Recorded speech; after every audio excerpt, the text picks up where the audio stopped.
Hello, my friends, and welcome. This is the first VIP session. This is a Q&A just between us and a chance for you to ask any additional questions you might have. So this could be about your child. This could be about strategies in the studio, and I'm all yours. So right now your child is already working on how to gain confidence in their facial expressions by figuring out what their default faces, basically. So that's kind of what the first lesson was.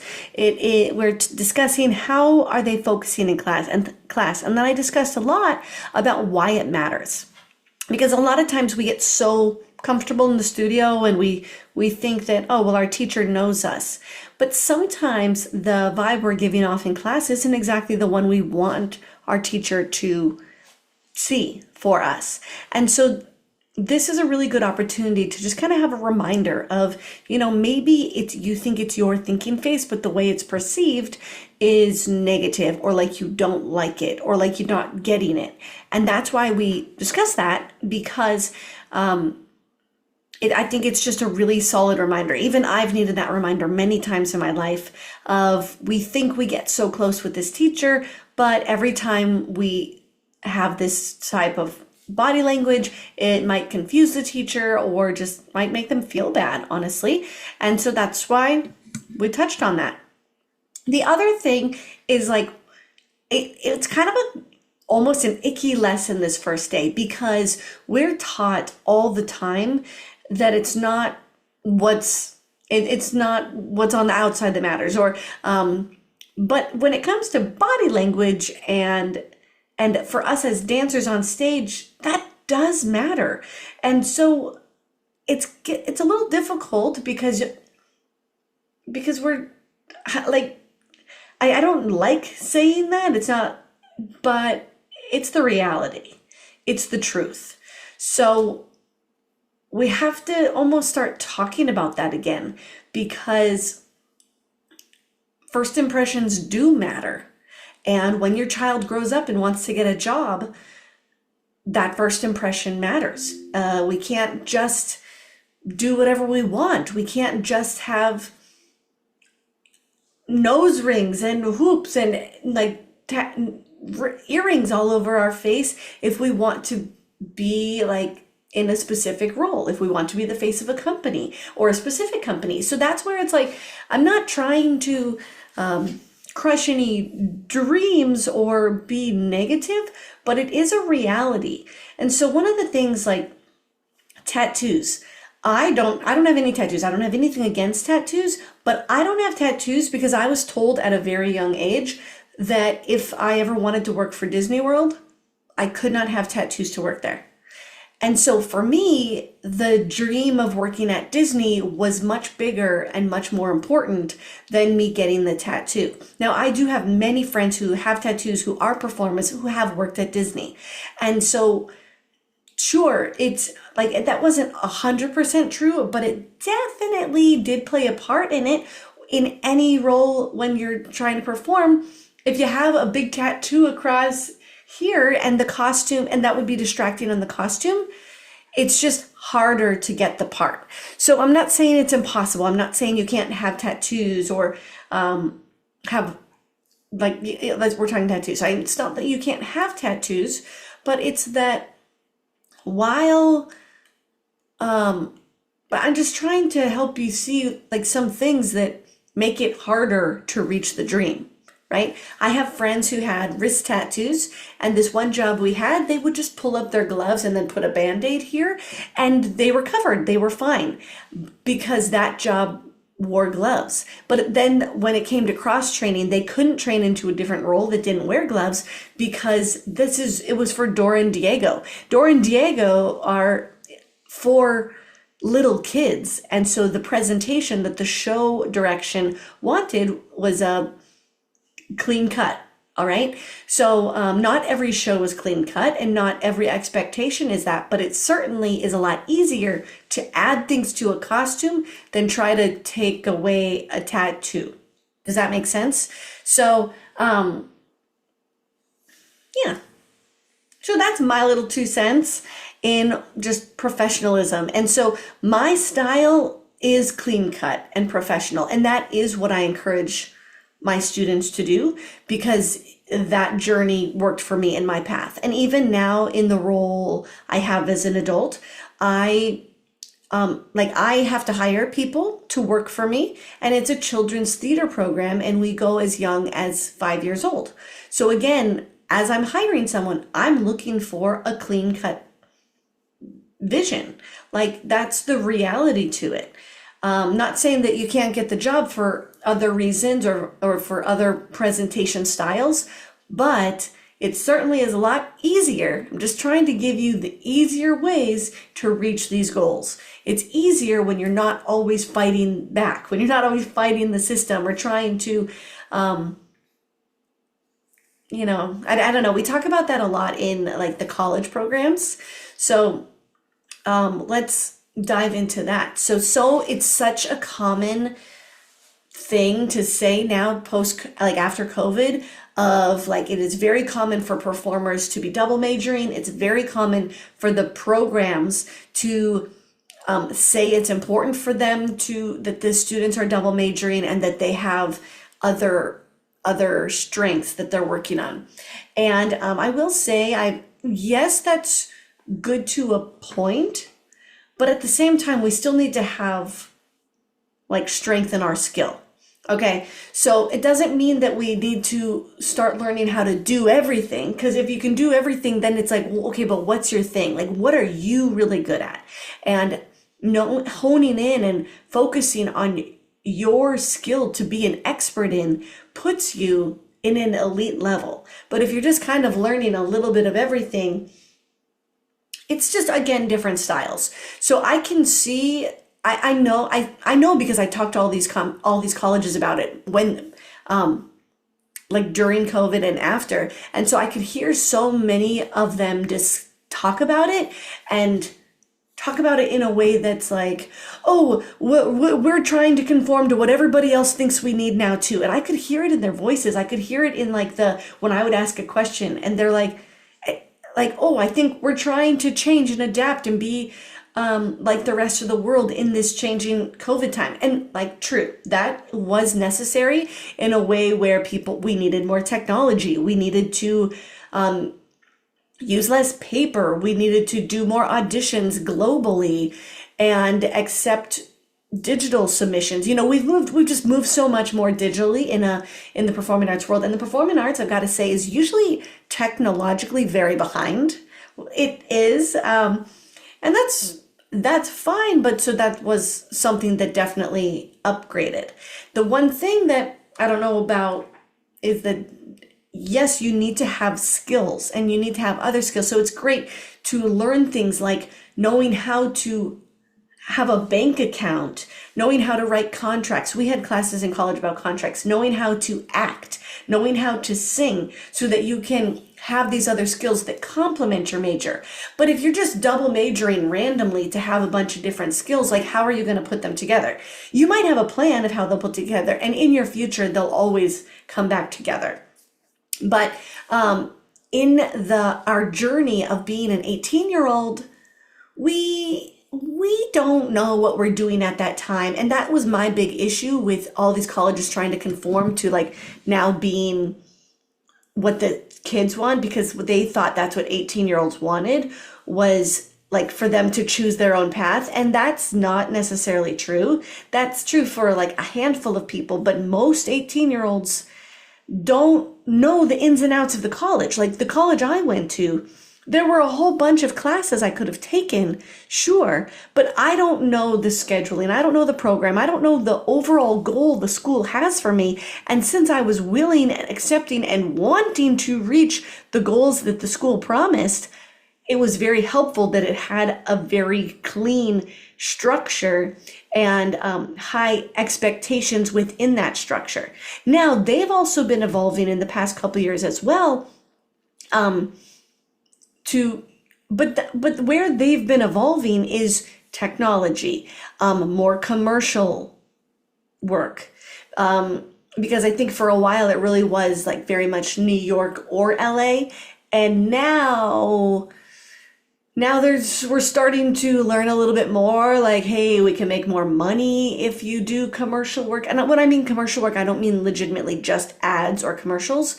I mean performing on TV, figuring out how to be Instagram famous. But here's the thing, my friends, you can't just be famous. You have to be famous with a skill, and then you have to have the skill of management, organization, task management, and time management is what I meant to say. So that, yes, you could be famous by making these videos, but what are you going to do with it? How are you going to take that and make money? And that's the same thing as dancers. Is like, we go to college. We don't go to college just to dance. That's what we grew up doing. College is meant to get work. It's a education for your career, right? So that's why the change from high school dance to college dance is very different. It can't be the same anymore, because now you're going from recreational, competitive, your fun, where everything is about you, because that's wonderful. That's how it should be. But then it changes to, okay, now how can you take what you've learned and turn it into a career? And that can mean different things for a lot of people. The majority of what people do is, become performers and then become teachers, and or might be involved in the arts management somehow. So they might be running a theater, or they might, but even that, I gotta say, is not usually just like a dance major. It's usually somebody who has a much bigger dance, business educational background. So even if you're getting these majors and you're doing dance, but also some business classes, then like with the thought of that being that connecting, then that makes a little more sense, rather than just like, we just want our students to learn everything, because that doesn't make sense. It doesn't. And I know they were doing that to hop on the bandwagon of what everybody else was doing. And I think that's where you're going to be left behind, because rather than directing 18-year-olds to exactly what they need to learn, you're confusing them more. We're already confused. As human beings, we're confused. Because if we want to learn something, we can go to YouTube, type in some words and learn it. But we don't have the structure there, which is what college comes in for. College gives you the structure. This boot camp gives you the structure. My academy gives you structure. I teach these lessons. In other things I do, but being a part of the academy gives you, your child, structure. Same thing with college. Going to college gives you structure. If you go to college and they're just like, learn everything, then we're just as confused as when we arrived. And then when we get out of school, we're just as confused, because we're not learning about how to use our skills the best way to book work. We need to understand what is out there, what the options are out there. I'm really making this shake. I'm sorry. Okay. I'll try to stop wiggling. Let me go to some of the questions here, because that was just a little start for you. So here's a question that says,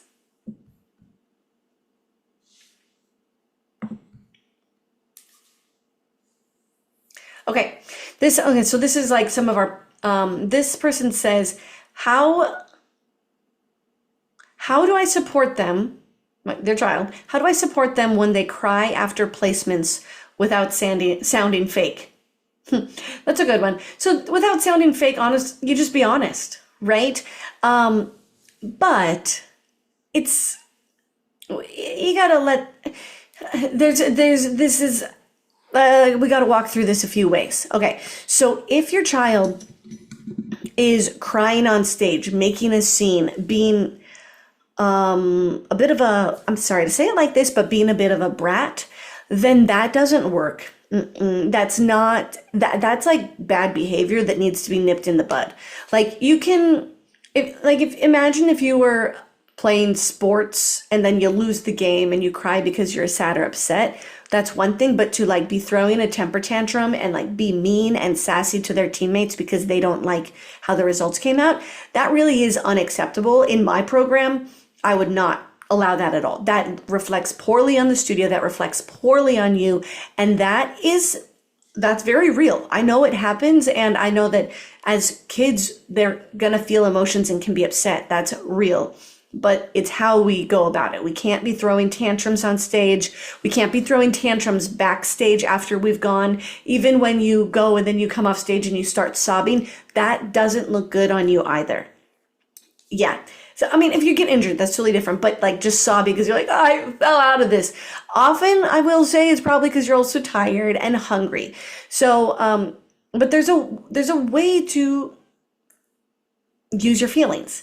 And so if they like held it together, then they get in the car and they cry with you, that's totally different. And, respectful, right? It's fine. It's okay to feel those feelings. It's okay for them to be upset. I would definitely make sure to support them in a, like this says, without being fake. The realness to it is try not to take their feelings and make it dramatic with the team, because that in the long run is not going to help. So rather, if they're crying because somebody else on their team beat them, rather than giving into what we want to do as humans and be like, yeah, well, she really didn't deserve to win. You got robbed. Or like she's not as good as you. Don't worry, you'll beat her next time. Or I don't really think those are healthy things to say either, or they're mean anyways. If the judges only knew, like that stuff's not good or helpful. And I don't think that's the time either where they need to hear where they need to improve.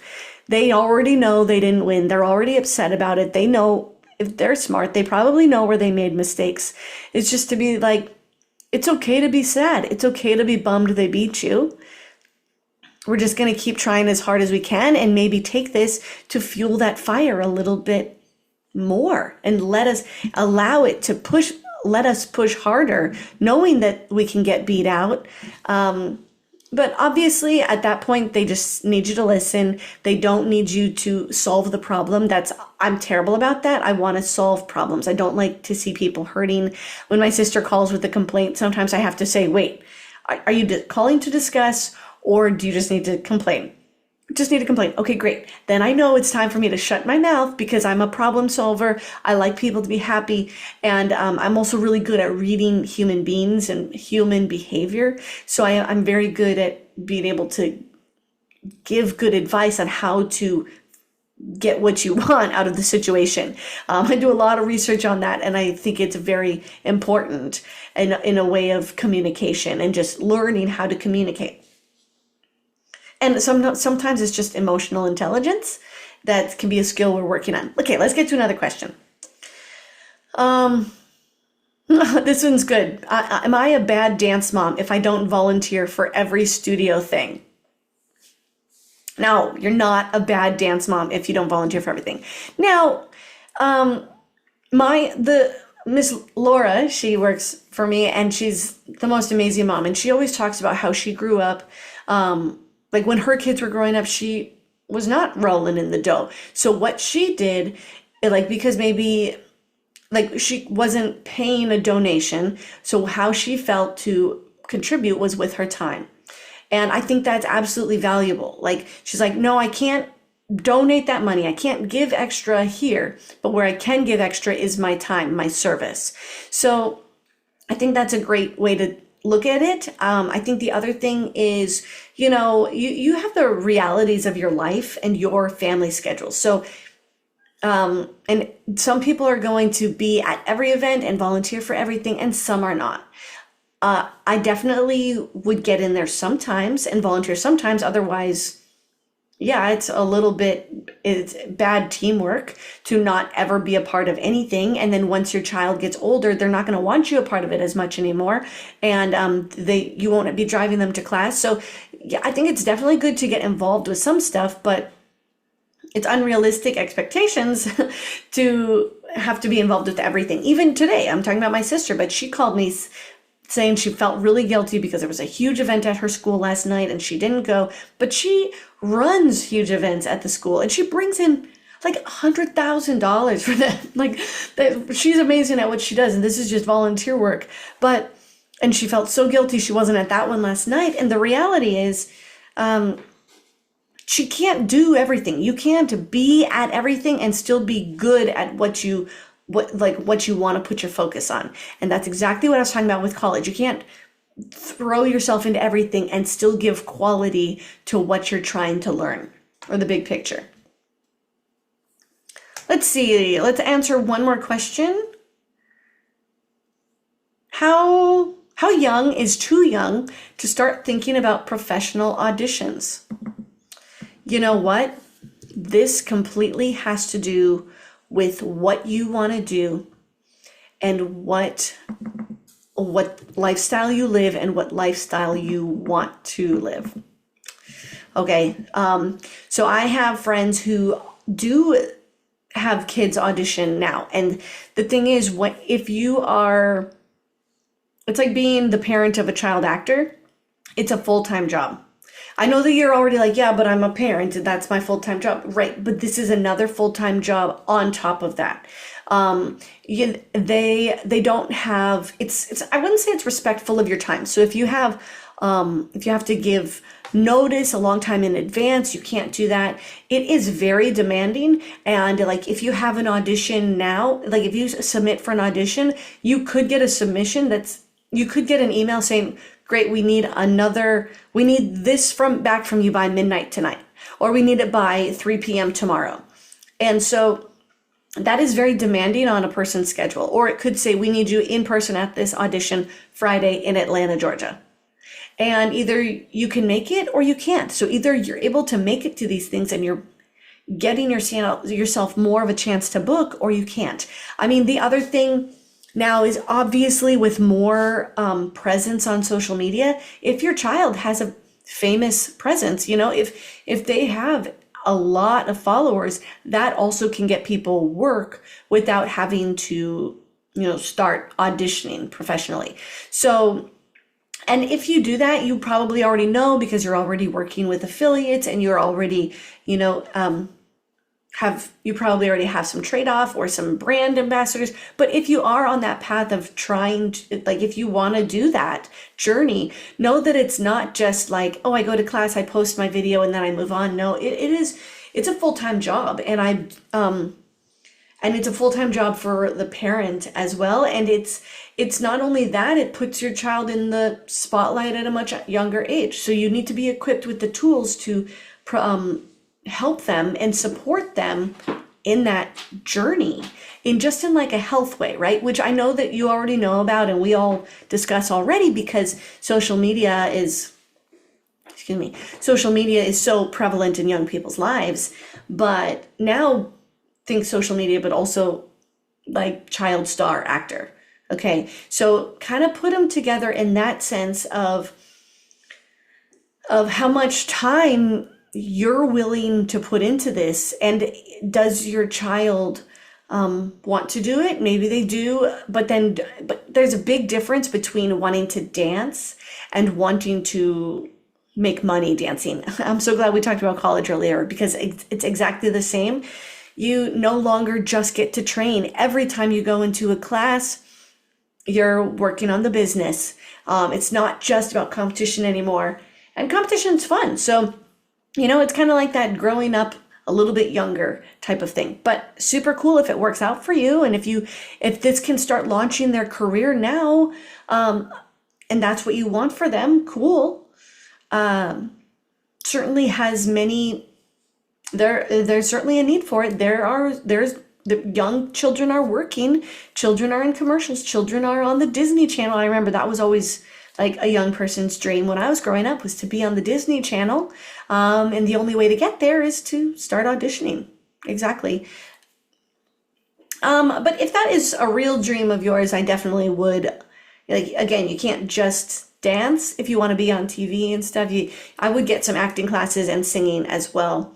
It's because really opens up what you can be hired for. And think if you're a dancer, like, yeah, you might dance in it, but they'll probably have you say a line. And if you get there and you're like, I like this cereal, they're going to take somebody else who has a lot more charisma. Charisma? Charisma? Yeah, charisma. We can answer another question here. Okay, so this is about competition. What do judges really mean when they say performance quality or let's connect more to our music? Okay, so what the judges mean when they say performance quality, this is our showmanship. This is not like, are we smiling? This is an overall score of the performance quality. So that is our face. That's how our facials are connecting to the music, and not just like on the accent. That's where we say ooh, or that's where we say ah. But it is the from when you're in the wings to when you're back in the wings again, before you've come out to the exit, what your showmanship is, what your storytelling is, and that is the overall quality of your showmanship. Being able to connect more with your music just means that it actually makes sense when the way you smile, the way you show personality, the way we don't want to be smiling if the music is sad. So are we connecting with what the artist wants for us, and is that giving the right story to our audience? I think let's finish off with one more. I know I said one more a while ago, but this is fun. Okay, oh boy. If my kid isn't the favorite, this is a good one. If my kid isn't the favorite, is there still a path for them to stand out? Absolutely. 100%. And honestly, some of that has to do with the topic I talked about with your students today. Okay, why aren't we the favorite? Rather than just being like, oh, well, I'm not going to get it because they like this person instead. Like I had one teacher who, like, there was a favorite. Her name was Sally. And Sally was amazing. She was an amazing dancer. But, and Sally was a favorite in college. She'd probably be, I'm so surprised to hear this, but she was a favorite, and it's like, why? Okay, so like us as on the outside, why was she a favorite? Well, she was tall with long legs. That always helps. But she was like 5'6". Yeah, 5'6", 5'7". And she was a gorgeous. But like the thing is, she was smart and she took direction and she smiled back at people, at the teachers, and she acted like she wanted to be there. Like when some of us start sloughing off, or when we're like not always engaged, she was engaged. And maybe, and she looked like that in front of the teachers too. So they wanted to give more into her because she gave it right back, and that's one thing we were talking about, like in today's lesson is, how are you presenting yourself to the teacher? Are you giving off bad body language?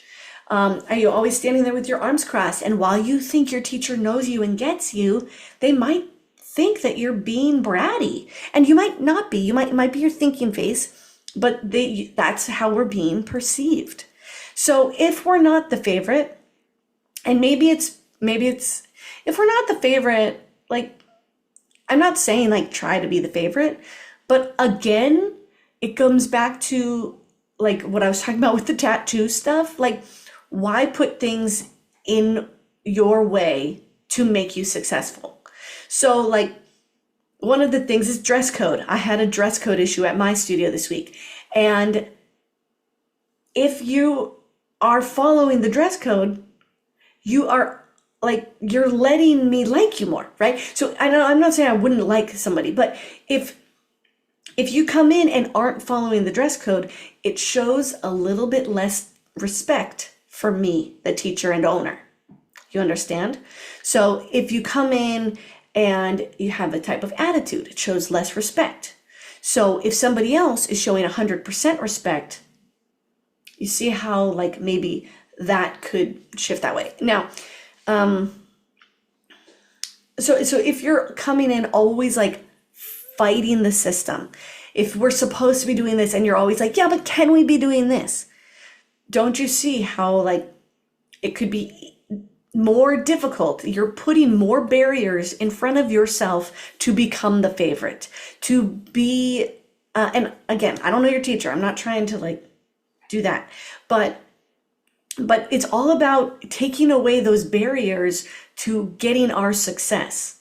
So stop fighting the rules, stop fighting what the teachers know work in order to find success. And we just, as humans, as dancers, as students, as parents, we like to fight it, right? We always like to question, and you should. I'm not saying you shouldn't. I'm just, again, talking about human behavior.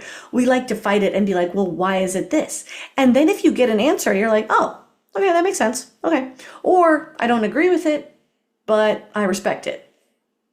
Something as simple as a dress code when we're coming in like baggy sweats and we're supposed to be in a leotard and tights. Like, come on. You can't say that you're going to be favored more by breaking the rules.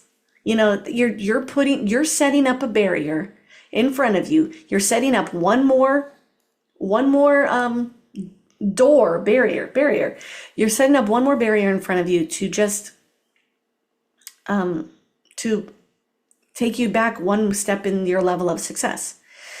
So I better get back to favoritism because I'm kind of still talking about how to get past that. But where did it go? Favoritism.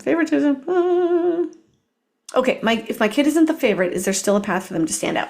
Okay, so first of all, it's about eliminating those barriers to not being the favorite. Maybe I'm trying to understand why. And sometimes it could just be that like they see themselves in that other kid and they can connect more with them and they know what their body is going through. So it might feel like favoritism because they have a stronger connection, even though it's just that they kind of get them a little bit more. But yes, you absolutely still have a chance to be on top. It's always about our human connections, who we're connecting with and why, So maybe you're not the absolute favorite, or maybe you feel like somebody always gets picked over you at your studio, but that's this small room. When we go to the next room, something changes. This is why I mentioned doing pageants, because at a pageant, you're not competing against, you still get to compete in dance. You still get to compete in confidence and like just get on stage and hope for the crown, hope for first place. But you're not competing with every single person that you're always competing with every single day. It's just about getting inside a different room. If your child is starting to lose confidence and like shy away from what they're doing, put them in another room. Like I'm not saying completely. They still need that room that they're training in and rehearsing in and learning from and have been learning from for many years. They need consistency, but like just switching it up by doing a pageant, by getting on stage with other people, learning that they have other strengths, then they can use those strengths to tap into what they're already doing at dance to get further, win more, and like then compete a little bit more with that person at their studio who always beats them out. But if you continue doing the exact same thing, the exact same education, the exact same thought process, how are you ever going to get above this person who you're doing the same thing with? It's just, sometimes it helps to throw something different in there. I also love to encourage musical instruments. People say, I am struggling with my musicality. What can I do? Play a musical instrument. Learn the absolute basics of music. I started playing the cello in 4th grade. I started playing the piano when I was in like kindergarten. I wish I would have been pushed harder in piano. Like I would like to say, I wish I would have worked harder in piano. But like I did orchestra competitively. And knowing how music works, knowing dynamics in the instrument made me a better dancer. I have very strong musicality, and like stronger than many professional dancers I've worked with, almost in a way where sometimes they're like, oh, you're off. And I'm like, Actually, you just can't hear the accent. Like that might sound crazy, but like when you're so in tune with how the music works, then you can layer different levels of accents and energy and dynamics. And dynamics is the key word there. And that's why it's like, okay, if you're constantly struggling for the favoritism, just add something. It's okay to not. It's okay that somebody else is favorited over you. It's not going to be not the first time, and it's not going to be the last, right? But just finding other outlets for you can be very powerful, very strong. So thank you for being here today with me on this Q&A. If you have questions, send them in to me, or you can ask them here live, or live in the chat box. But I've absolutely loved being here with you. I hope you get some out of this. I love this like strategic, meaty conversation with you and helping you see the bigger picture for your child's success. I will catch you in tomorrow's VIP session. Remember, the class is, we have class and then our VIP session. So I'll catch you tomorrow. Bye-bye. Happy evening, boot campers.